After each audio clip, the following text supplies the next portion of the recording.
เจ้าสวัสดีเนาะนี่เป็นพิธีกรรมการบาสีสุขวัญหลังจากที่ว่า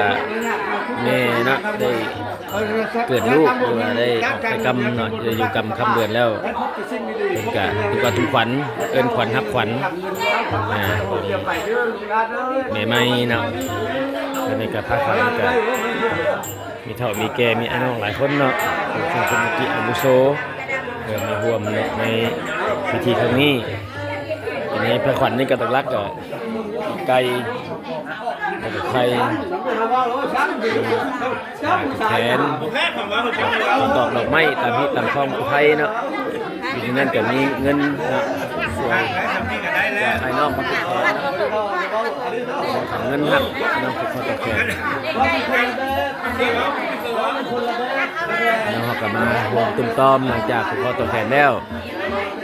ทางเจ้าภาพกับบ่มีหยังแต่จะพาเข้าสามัคคี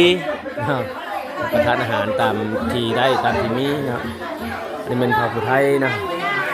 นี่หลังจากที่ว่าผู้ไทยเราเป็นข้าวผู้แก่เป็นฟาดนะฟาดข้อหอยคือว่าบ่ให้เป็นแฉกเป็นจอนเนาะแล้วก็ขอตอบดอกไม้อาหารจากคุณผัวเมียเนาะคือขอตัวแก่น้ำกันแล้วก็ตุ่มตอบไอ้น้องเป็นความสามัคคีครับ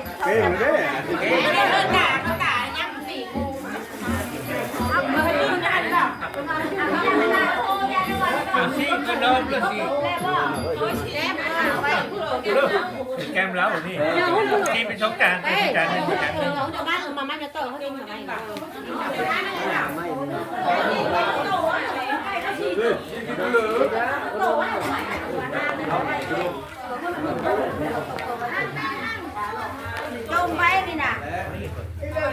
เราจะเกี่ยมผ้าเข่าเนาะ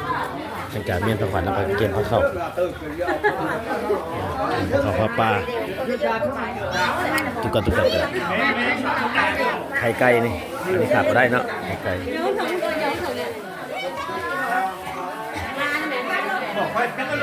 มีเหล้าขาว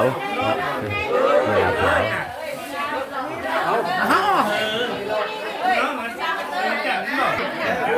เป็นคนน้อยเนาะที่เกิดไม่คนน้อยเกิดไม่แม่เนาะพอเพิ่นน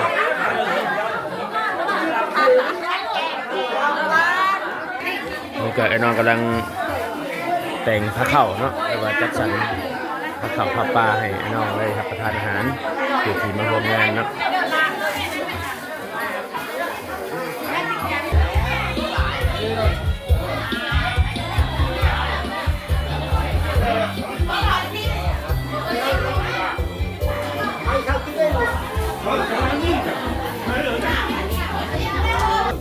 อาหารนี่ก็เป็นลาบหมูเนาะเป็นลาบหมูลองอะไรรับประทานอาหารนี่เป็นลาบหมู